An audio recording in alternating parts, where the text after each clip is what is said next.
جب یونیورسٹی میں جاتے ہیں، جب یونیورسٹیز کے اپنے بچوں اور بچیوں کو، خصوصاً مسلمان مومن بچے اور متدین گھروں کے بچے، ان کو تو قرآن مجید کا قریب آتے نہیں ہیں. جب بندہ ان کو کہیں کسی، وہ جو پہلے عرض کیا تھا نا پچھلے پروگرام میں کہ فتوے کے ڈر سے بعض اوقات ہماری محفل میں آ جاتی ہے ہماری، تو بٹھا دیا جائے تو ان کو اونگیں شروع ہو جاتی ہیں. ابھی اٹھ کے آئے ہو نیند سے تو قرآن مجید، اور بعض نے یہ مطلب ہنسی نہیں ہے، بعض نے واقعاً کہا کہ جب مجھے نیند نہ آ رہی ہو میں قرآن مجید اٹھاتا ہوں، فوراً نیند آ جاتی ہے. تو وہ اتنا جاذبہ رکھنے والی، جس کے بارے میں آپ فرما رہے ہیں کہ سید ساجدین علیہ الصلوۃ والسلام نے فرمایا کہ مستوحش، تو اگر قرآن مجید ہو میرے پاس اور کائنات ختم ہو جائے تو مجھے وحشت نہیں ہوگی، چونکہ اس جیسا انیس میرے پاس ہے. یہ باتیں کرنے والا معشوق، میرے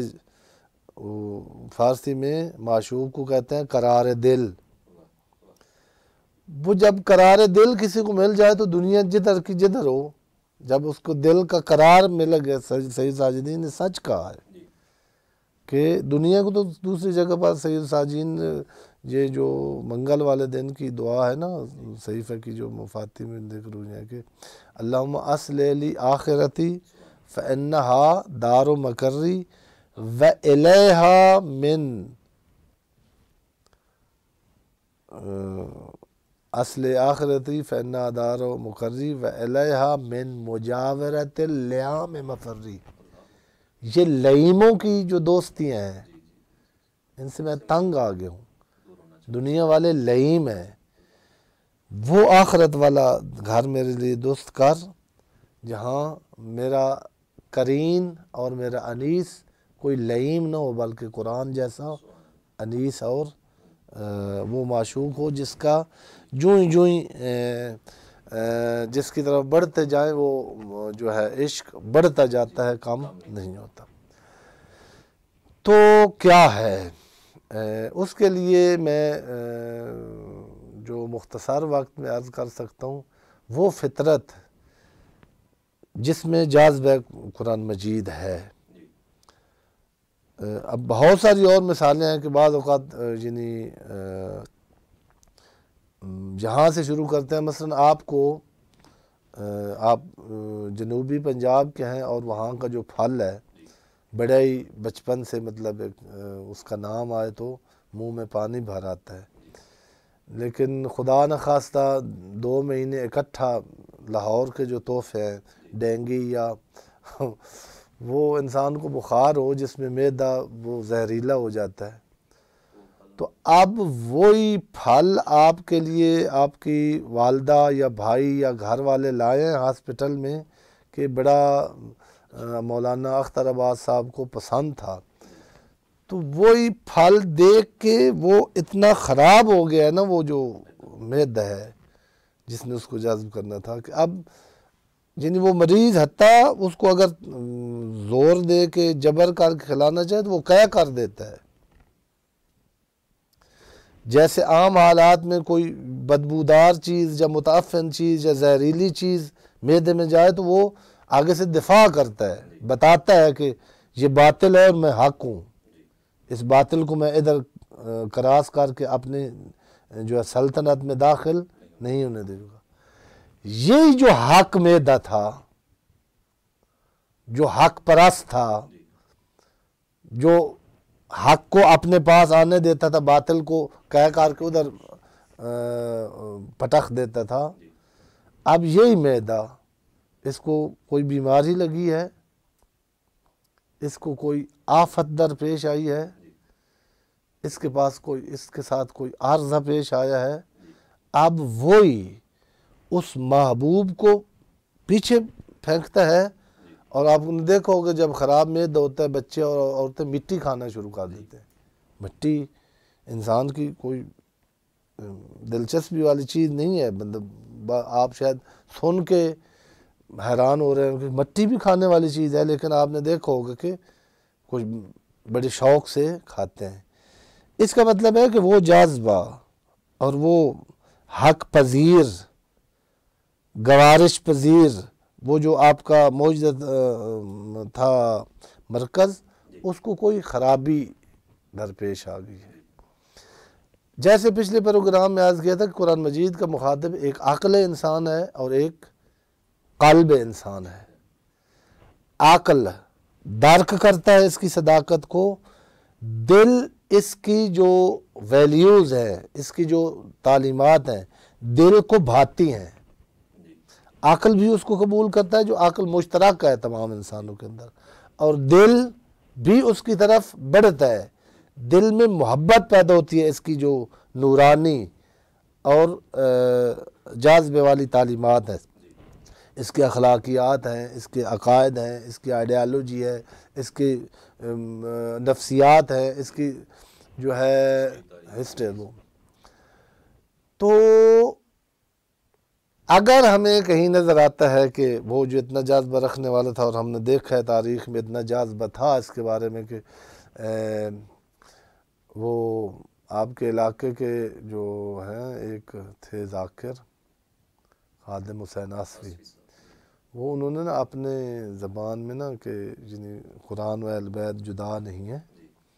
تو ان کا ایک بڑا مشہور قصیدہ تھا،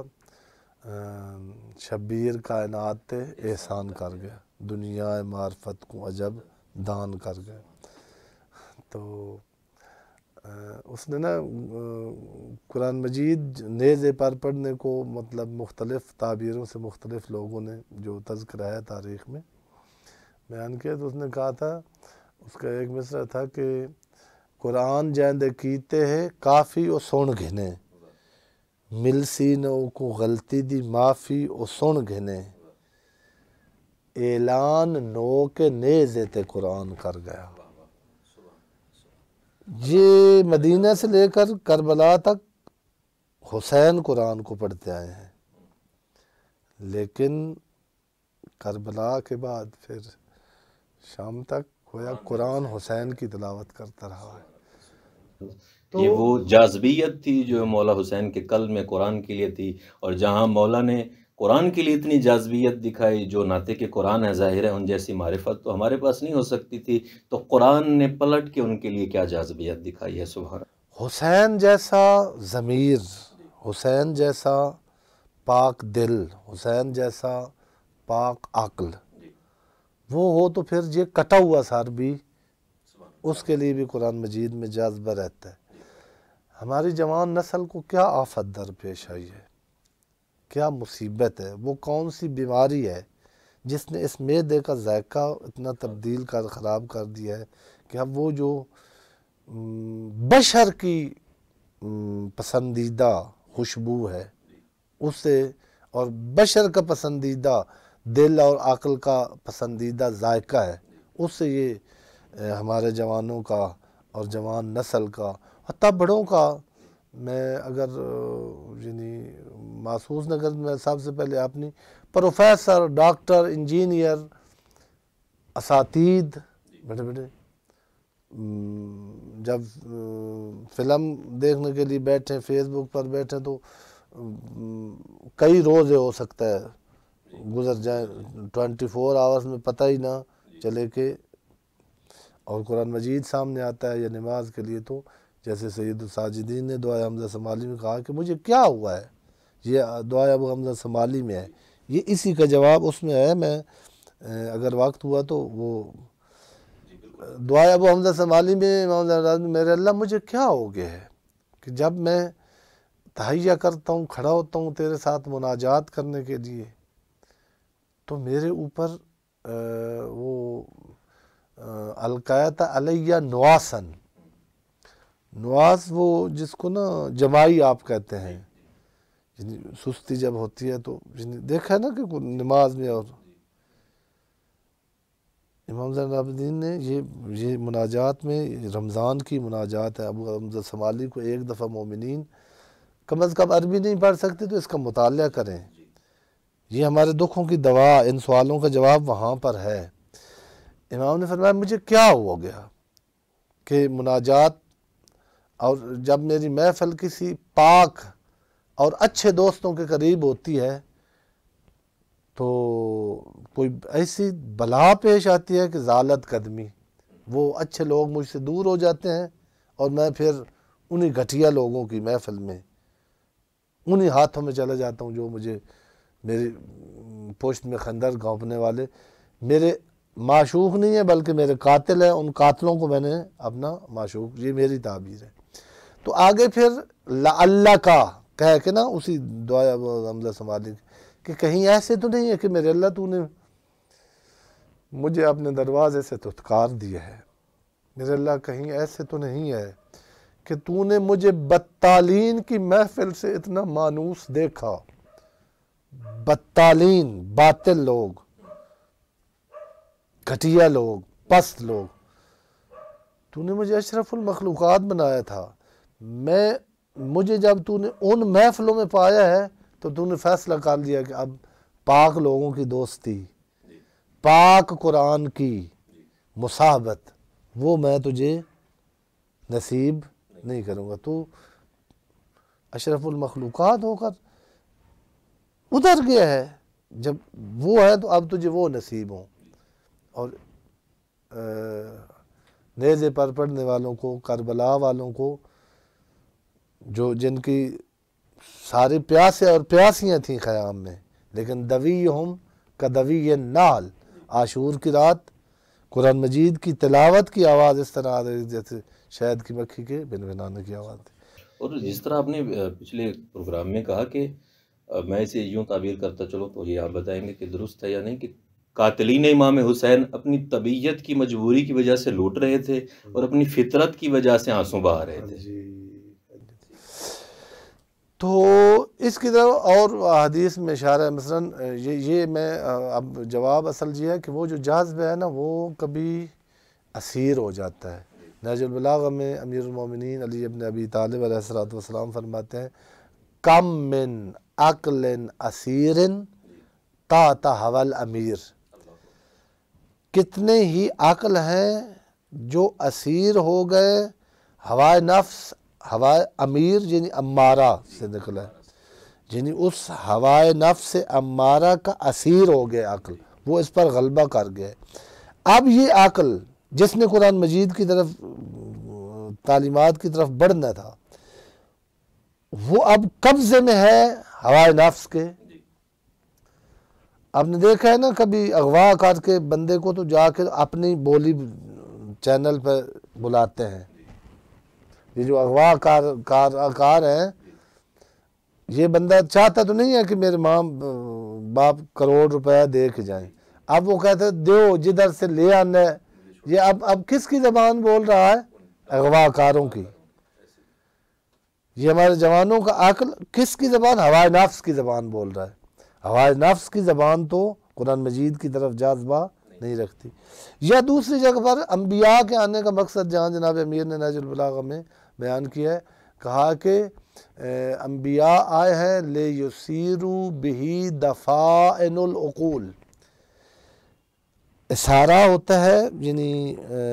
جو کہیں دفن ہوا پڑی ہو نا کوئی چیز اس کو نکالنا۔ انبیاء آئے ہیں جو لوگوں کے شہوت، حرص، خواہشات کی وجہ سے جو عقل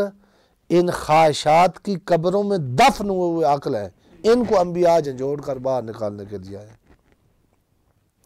جن کے عقل نکلے ہیں شہوت کی قبر سے باہر وہ انبیاء کا ساتھ دیتے گئے ہیں، اور جن کا معدہ خراب تھا، جو ہوائے نفس کے اسیر تھے، ان کی تلواریں انبیاء کے خلاف ہر دور میں نکلتی رہیں، اور ائمہ تارین اور ہادیان برحق عاشورہ کو امام خطبہ دے رہے ہیں کہ میری بات تم پر کیوں اثر نہیں کر رہی؟ کیونکہ تمہارے پیٹ حرام سے پر ہیں۔ تو میں ایک بڑی اچھی اس کا نا جواب جو ہے پوری نظم ہے، ثنائی ہے، ایک بہت بڑے ادیب ایران کے، پوری نظم ہے، بڑا ایک اس کا شعر جو ہے، اور وہ ایسے شاعر ہیں کہ ہمارے جو مسلم مجتہد بلکہ مفاخر ہیں اس وقت تشیع کے اور عالم اسلام کے، وہ ثنائی کا نام بڑے ادب سے لیتے ہیں، ایسے جیسے شاگرد ایسے شعراء ہیں ہماری تاریخ میں، بہت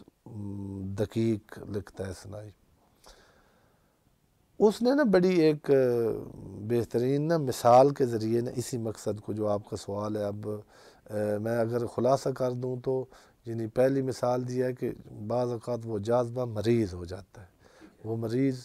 اور جناب امیر کی ان دو تعبیروں کے مطابق کم من عقلن اسیر تحت حوال امیر، یہ اس تعبیر کے مطابق وہ عقل اسیر ہو جاتا ہے، اغواکار ہو، وہ ہوس، وہ خواہشات، وہ دنیا پرستی ان کے ہاتھوں۔ دوسری جگہ پر نہج البلاغہ میں کہا کہ یہ ابلیس جو ہے نا، جو دل، جو خدا کا گھر ہے، اس میں آتا ہے چال کے ساتھ، اس میں داخل ہو جاتا ہے اور پھر وہاں انڈے دیتا ہے، بچے نکالتا ہے۔ اس کے بچے جب آج وادی عملی فرماتے ہیں کہ یہ دن جن کا ذہن نہیں ہے نا کنٹرول میں، بہت سارے جوان آگ کہتے ہیں کہ ہمیں برے خیالات آتے ہیں، ایسے گندے گندے خیال، تلاوت اور نماز پڑھتے ہوئے حتیٰ وہ فرماتے ہیں وہ شیطان کے بچے اڑ رہے ہیں اب آپ کے دماغ اور دل کے اندر، جو اس نے انڈے دے کر نکال لیے ہیں نا بچے، اب ان کی پرواز ہوگی، اب خدا کی صدا اس دل سے نہیں آئے گی، چونکہ اس پر قبضہ ہو گیا ہے، اس پر کنٹرول ہو گیا ہے، وہ اسیر ہو گیا ہے جناب امیر کے بقول۔ تو جاذبہ کیوں نہیں ہے، یہ جو جس کے قرآن مجید کے بارے میں جناب امیر کہتا ہے کہ میرے ساتھ بولتا ہے قرآن مجید، فَاسْتَنْتِقُوهُ، لوگوں بلاؤ اس کو، میرے ساتھ باتیں کرے، تمہارے ساتھ کیوں چپ کر جاتا ہے؟ میرے سامنے یہ اپنے وہ جو کیا کہتے ہیں سرائکی زبان میں جو دلہن کے گھونگھٹ، قرآن مجید نے سارا گھونگھٹ خود اٹھایا ہے امیر المومنین کے سامنے، تمہیں دیکھ کر کیوں وہ اپنے سامنے نقاب اوڑھ لیتا ہے، تم کیوں پردے کے پیچھے تڑپ رہے ہو اور وہ آگے آنے کی اجازت نہیں۔ انہوں نے وہی شعر جو ہے نا ان کا، اللہ کرے مجھے صحیح ہو، پہلے ہوتا تھا بادشاہ نا، بادشاہوں کو تحفے بھیجتے تھے، تحائف، بڑا تحفہ مطلب خوبصورت، مطلب یعنی وہ ہوتی تھی، مطلب جو ان کی کنیزیں ہوتی تھی، جتنا بڑا آپ خوبصورت سے خوبصورت مطلب کنیز کا انتخاب ہوتا تھا، اس کو دلہن کی طرح سجا کر اس میں معمل میں بٹھا کر اس کے پاس بھیجا جاتا تھا،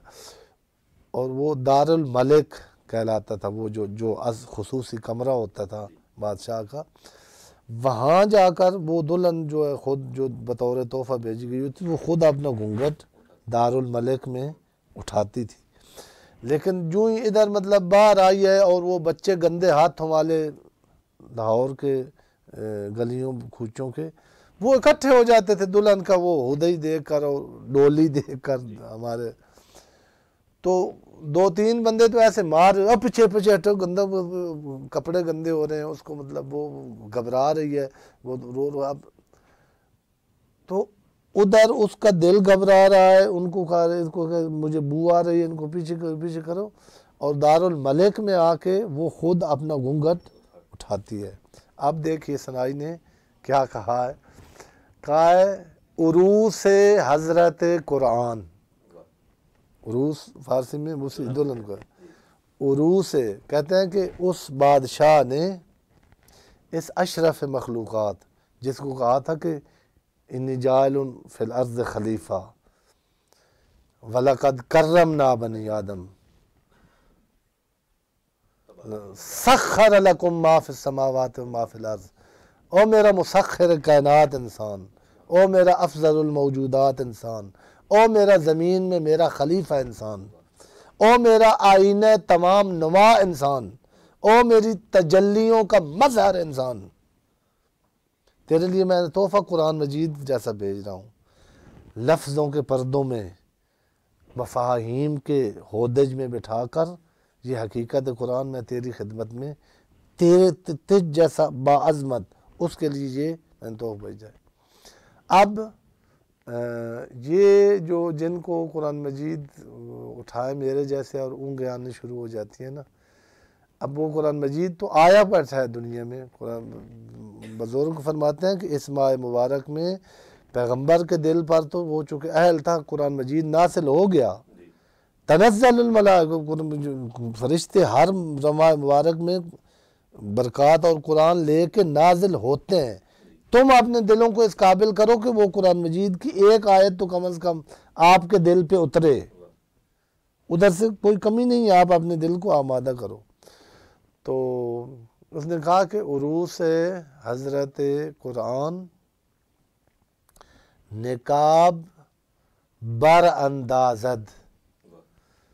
یہ قرآن مجید جن میں خود جذبہ ہے، یہ یوں تو نہیں ہے۔ کربلا والوں کو امام حسین تو کہہ رہے تھے کہ جاؤ، کوئی جذبہ تھا اس ناطق قرآن کا جس کو چھوڑ نہیں رہے تھے، کوئی جذبہ تھا اس قرآن کا جو نماز تہجد جو ہے شام غریبہ کی،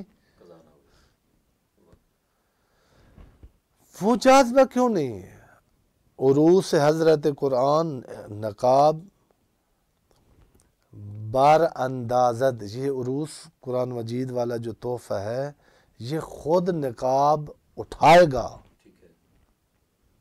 کب کہ دار الملک ایمان را مجرد بیند از غوغا، یہ دار الملک ایمان جو ہے، دل جو آپ کا ہے، جہاں قرآن نے آنا تھا، یہاں تو آپ نے گندے ہاتھوں والے خواہشات بٹھائی ہوئی ہیں، یہاں تو سارے غلیظ تصورات آپ نے بٹھائے ہوئے ہیں۔ جب تک اس غوغے کو دور نہیں کریں گے نا دار الملک سے، اس وقت تک یہ نقاب رہے گا۔ نقاب اوڑے ہوئے دلہن تو وہ تو جاذبہ نہیں رکھتی، وہ تو نقاب اٹھے گا تو پتہ چلے گا کہ اس کا حسن کیا ہے، اس کی تجلی کیا ہے۔ اس نے نقاب اوڑا ہوا ہے، کیوں کہ دار الملک ایمان، وہاں غوغا ہے، وہاں غوغا اسی وہ بچوں کا جو اکٹھ نہیں ہو جاتا تھا جب دلہن آتی تھی، جب یہ دار الملک ایمان اس غوغا سے خالی کریں گے آپ، تو یہ قرآن مجید والی جو حضرت عروس حضرت قرآن یہ خود اپنا نقاب اٹھا دے گی، اور جب نقاب اٹھاتی ہے تو پھر جو ہے نا لوگ کہتے رہتے ہیں مدینے سے نکلتے ہوئے اور مکہ سے نکلتے ہوئے کہ خطرہ ہے، لیکن قرآن مجید بلاتا ہے، اور اس کا جذبہ جو رکھتے ہیں، جس نے اس حسن کا جنی دیدار کیا ہوا ہے، پھر وہ کہتے ہیں خطرے کی زد میں آ گیا قرآن کا وجود، شبیر گھر سے آیتیں لے کر نکل پڑے۔ تو خلاصہ یہ ہوا کہ اسی جو پیغمبر اعظم کا خطبہ شعبانیہ ہے جو آخر شعبان میں ماہ مبارک رمضان کے، اس میں بھی کہا کہ ان انفاسکم مرہونۃ باعمالکم، تمہارے یہ نفس جو ہے نا یہ مرہون ہے۔ یہ ایک پھر بڑی دوسری تعبیر اس سوال کے جواب بہت اچھی ہے۔ ادھر اسیر کی تعبیر تھی نا، یا گرفتار کی یا بیماری کی، رین ہوتا ہے گروی ہاں جو اردو میں جو لفظ ہے، میں نے مثلا آپ سے کوئی چیز لینی ہے، مثلا آپ کی گاڑی میرے پاس نہیں ہے، میں نے گاڑی لے جانی ہے، آپ کو مطلب نہیں ہے اتنا اعتماد، تو آپ کہتے ہیں کہ اپنا لیپ ٹاپ ادھر رکھ دو یا اپنا گھوڑا ادھر باندھ دو۔ یہ اب گھوڑا اور لیپ ٹاپ کیا ہے؟ گروی، مرہون ہے۔ یہ بڑی فعال چیز ہے، اس گھوڑے کی بڑی ایکٹیویٹیز ہوتی ہیں دن کو، لیپ ٹاپ پتہ نہیں کتنے بندوں کا کام کرتا ہے اکیڈمیوں میں۔ اب یہ کچھ بھی نہیں کر رہا، یہ اگر کوئی ٹائپ کر رہا ہے تو جو وہ چاہتا ہے، گھوڑا اگر ناچ رہا ہے تو اس کے اشاروں پر، کیوں؟ وہ سورہ مدثر میں ہے کہ کل نفس بما کسبت رہینہ، رہینہ کا معنی یہ ہے کہ آپ نے لی لذت، نامحرم کو آپ نے دیکھا، الجاذ باللہ، وہ چند منٹوں کی لذت تو آپ نے لی آنکھوں کی، بدلے میں کچھ دینا پڑے گا۔ اب وہ جو دل ہے نا وہ اس لذت کے مرہون ہو گیا ہے۔ حضرت آدم سے ایسا ہی دانا لیا، لباس بھی گیا۔ یہ وہ جو لذات ہے نا، لذات نفسانی، وہ یہ ضمیر اور عقل اور دل اس کو لے لیتی ہیں، یہ ان کے پاس چلا جاتا ہے، لذت مجھے مل جاتی ہے، یہ ان کے مرہون ہو۔ اب یہ پینڈنگ ہے، وہ دل جو ذہن میں اور گروی رکھا پڑا ہے شہوت کے پاس، اس کو قرآن مجید پڑھنے کی لذت آئے نہیں۔ وہ عقل جو گروی چلا گیا ہے اس نامحرم والی نظر میں کیا کہ ففکوہا باستغفار، آج کا آخری جملہ کہ اب اس کو کیسے چھڑانا ہے، تو استغفار۔ استغفار کیا ہے؟ جناب امیر نے کہا کہ صرف لقلقہ زبان نہ ہو، بلکہ 6 اس کے مراحل ہیں۔ وہ جو لذات لی ہیں نا، اب اتنی اذیت دو اپنے آپ کو۔ سبحان اللہ قبلہ۔ انشاءاللہ دعا و مناجات و استغفار کے لیے پھر ہم آپ سے وقت لیں گے، دامن وقت میں گنجائش نہیں ہے۔ ناظرین قبلہ بہت ہی خوبصورت گفتگو کر رہے تھے۔ یہ دل، یہ نفس، یہ جان تب جاذب قرآن ہوگا۔ آج کی سوشل میڈیا جیسے Facebook, WhatsApp, Instagram, Snapchat, جتنی بھی سوشل میڈیا کے حوالے سے نوجوان آج ایکٹیو ہیں، تو اپنے دل و دماغ کو یا اپنے نفس کو جو انہوں نے گروی رکھا ہوا ہے وہ قرآن کی جاذبیت ہے۔ قرآن کی جاذبیت کو گروی رکھ کے انہوں نے وہ لذتیں اٹھائی ہوئی ہیں۔ تو جب تک اپنے دلوں کو آزاد نہیں کرائیں گے، جیسے قبلہ نے کہا ہے کہ اگر آزاد کرانا ہے، میرا ایک، پھر میں کہتا چلوں کہ قبلہ کے درس میں نے سنا تھا اور سوال بھی میں نے کیا تھا کہ قبلہ ایک نوجوان ہے جس میں صلاحیتیں ہیں، وہ کچھ کرنا چاہتا ہے لیکن کر نہیں پا رہا ہوتا، تو قبلہ نے پھر سورہ یاسین کی تلاوت کی تھی کہ بین ایدیہم صد و بین خلفہم صد وفی اعناقہم اغلال۔ اس کے آگے بھی وہ شہوت و لذت کی دیواریں ہیں، پیچھے بھی دیواریں ہیں، اور اس کی گردن میں وہ طوق ہے۔ یہ گرے گا تب، اگر اس کو آپ نے گرانا ہے تو کیسے گرے گا؟ کہا یہ دیواریں، فرمایا قبلہ نے کہ یہ دیواریں مناجات اور استغفار سے بہائے ہوئے آنسوؤں کے سیلاب سے گریں گی، تب جا کے آزادی ممکن ہے۔ اور ایک قبلہ نے مثال دی تھی کہ ایک بندہ جا رہا ہے روڈ پہ اور اس نے کھجور کے درخت کے سامنے کھڑے ہو کے کہا کہ اے کھجور مجھ سے باتیں کر، اے کھجور کے درخت تو موسیٰ سے کلام کر سکتا ہے، مجھ سے کیوں نہیں کلام کر سکتا؟ تو اس بندے کو بتانا چاہیے کہ یہ کھجور کا درخت آج بھی گفتگو کر رہا ہے، لیکن تمہارے پاس وہ موسیٰ والے کان نہیں ہیں۔ تو جاذبیت تب آ سکتی ہے، یہ قرآن آسان تب ہو سکتا ہے جب آپ اپنے نفوس کو چھڑوائیں گے ان چیزوں سے جن کی ہم کو عادت ہو چکی ہے۔ تو دعا ہے پروردگار محمد اہل بیت محمد کے صدقے میں ہمارے نفوس کو آزادی دلائے، اور پروردگار محمد اہل بیت محمد کے صدقے میں قرآن کی طرف جاذبیت کی توفیق دے۔ ہم سب کو اپنی دعاؤں میں ضرور یاد رکھیے گا۔ خدا حافظ و ناصر۔